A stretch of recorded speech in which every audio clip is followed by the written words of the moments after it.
नमस्कार दोस्तों, फिर से स्वागत है आज की इस कहानी में। तो ये कहानी शुरू होती है एक शांत सा छोटा शहर जहाँ शाम का अंधेरा धीरे धीरे गलियों पर उतर आता था और घरों में पीली रोशनी की लकीरें चमकने लगती थीं। यही शहर था बीएन रवि और उनकी पत्नी प्रमीला का, एक साधारण, खुशहाल, भरोसे भरा परिवार। और उसमें सबसे उजली किरण थी, उनका 14 साल का बेटा किरण। किरण तेज दिमाग वाला, सीधा सादा, हमेशा मुस्कुराने वाला बच्चा, जिसकी दुनिया पढ़ाई, क्रिकेट और अपने माता पिता के बीच ही घूमती थी। 4 फरवरी की सुबह भी बिल्कुल उसी तरह शुरू हुई थी। किरण स्कूल की यूनिफॉर्म पहनकर बस में चढ़ा, हर दिन की तरह दोस्तों से बातें की, क्लासेस अटेंड की। कुछ भी अजीब नहीं था, कुछ भी अलग नहीं। लेकिन शायद किस्मत ने उसी दिन कुछ बदलने का फैसला कर लिया था, क्योंकि उस शाम जब बाकी बच्चे घर लौट गए, किरण वापस नहीं आया। बस ड्राइवर ने वही कहानी दोहराई। वो रोज जैसे उतरता है, आज भी उसी स्टॉप पर उतरा था। स्टॉप घर से सिर्फ कुछ कदम दूर था, पर उन कुछ कदमों के बीच किरण कहीं खो गया था। रवि और प्रमीला ने पड़ोस, दोस्तों, मैदान, दुकानों, हर जगह तलाश की, हर दरवाजा खटखटाया, हर आहट में बेटे की उम्मीद ढूंढी। लेकिन कोई नहीं जानता था कि किरण कहाँ है। शाम होते होते आशंका डर में बदल चुकी थी और परिवार मिसिंग रिपोर्ट दर्ज करवाने पुलिस स्टेशन पहुंच गया। पुलिस ने कागज पर 9-10 लाइनें लिखीं, पर दिल से तलाश किसी ने नहीं की। दिन बीतते गए, 1, 2, 3 और फिर पूरा हफ्ता। किरण का कोई पता नहीं। रवि घर में बैठे थे, उम्मीद और डर के बीच डूबते उतराते। तभी फोन बजा। एक बच्चे की लाश मिली है, यूनिवर्सिटी के पीछे झाड़ियों में।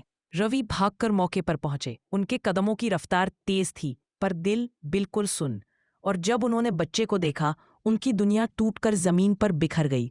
वो किरण था, यूनिफॉर्म में ही, बस्ता पास में पड़ा था और गले पर गहरे तट का निशान। 14 साल का मासूम, जिसे कोई इतनी बेरहमी से मार गया था। पोस्टमार्टम, कागजी काम, आखिरी संस्कार, सब हुआ। रवि को साफ महसूस हुआ पुलिस सिर्फ औपचारिकता निभा रही थी, और यहीं से एक साधारण पिता एक जासूस में बदल गया। उन्होंने उस बस स्टॉप से यूनिवर्सिटी तक का पूरा रास्ता दोबारा तिबारा पैदल नापा।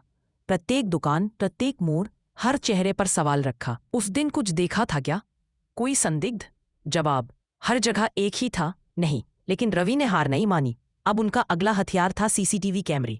जहां भी कैमरा दिखा, रवि ने हाथ जोड़कर, आवाज रोककर लोगों से सिर्फ एक ही बात कही, मेरे बेटे की तलाश में हूं, फुटेज दिखा देंगे क्या? एक पिता की टूटी हुई आवाज हर किसी का दिल पिघलाती, और लोग बिना हिचक फुटेज दिखाते गए। रवि रातें जागकर, घंटों बैठकर फुटेज देखते रहे। 50 कैमरे, 60 कैमरे, 70 कैमरे। शुरुआत में सब बेकार लगा, लेकिन 8वें दिन स्क्रीन पर एक काली मोटरसाइकिल दिखी और पीछे एक बच्चा। यूनिफॉर्म वही, बैग वही, किरण। बाइक चला रहा था एक लड़का जिसे रवि बचपन से जानते थे, मंजूनाथ। उम्र लगभग 22। पड़ोस का लड़का, किरण का क्रिकेट वाला साथी। कई बार किरण उसके घर खाना तक खा आता था। पर आगे का फुटेज पूरी कहानी उधेड़ देता है। एक कैमरे में मंजूनाथ बाइक चला रहा था अकेला। किरण उसके साथ नहीं था, यानी किरण उसी बाइक पर गया था, पर लौटा कभी नहीं। रवि फुटेज लेकर पुलिस के पास गए। पुलिस हिल गई। जो काम पुलिस को करना चाहिए था, वह एक टूटे हुए पिता ने अकेले कर दिखाया था। मंजूनाथ को उठाया गया। पहले झूठ बोला, लेकिन सामने सबूत थे। फुटेज, मेडिकल कट्स, झाड़ियों के निशान, और आखिरकार वह टूटकर सच उगल गया। कुछ महीने पहले एक छोटी सी बात हुई थी। किरण की मां प्रमीला ने मंजूनाथ की मां को समझाया था, तुम्हारा बेटा गलत राह पर जा रहा है, संभाल लो इसे। बस यही बात मंजूनाथ के दिल में जहर बनकर भर गई। उसे लगा उसकी बदनामी हुई है, और बदनामी का बदला वह प्रमीला से लेना चाहता था। लेकिन एक मां को सीधे हानि पहुंचाने की हिम्मत उसमें नहीं थी। तो उसने सोचा, इसके बेटे को मार दूंगा, तब देखेगी ये। और इसी विकृत सोच ने 14 साल की किरण की जान ले ली। मंजूनाथ बस स्टॉप पहुंचा, किरण को बातों में उलझाया। दोनों पहले भी साथ घूम चुके थे। किरण को कोई शक नहीं हुआ। वह बाइक पर बैठ गया और मंजूनाथ उसे यूनिवर्सिटी के पीछे सुनसान जगह ले गया। वहां उसने ब्लेड से किरण का गला काट दिया। खुद के हाथ भी कट गए। झाड़ियों के कांटे उसकी त्वचा में धंसे पाए गए। यह सब बाद में मेडिकल सबूत बने। लगभग 30 गवाह, सीसीटीवी फुटेज, ब्लेड खरीदने का रिकॉर्ड। सबूत इतने भारी थे कि मंजूनाथ की कहानी कहीं नहीं टिक सकी।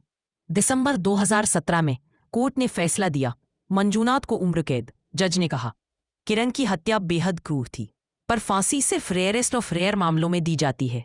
सजा सुनने के बाद मंजूनाथ का परिवार रवि के परिवार को धमकाने लगा और आखिरकार किरण के माता पिता ने शहर छोड़ दिया।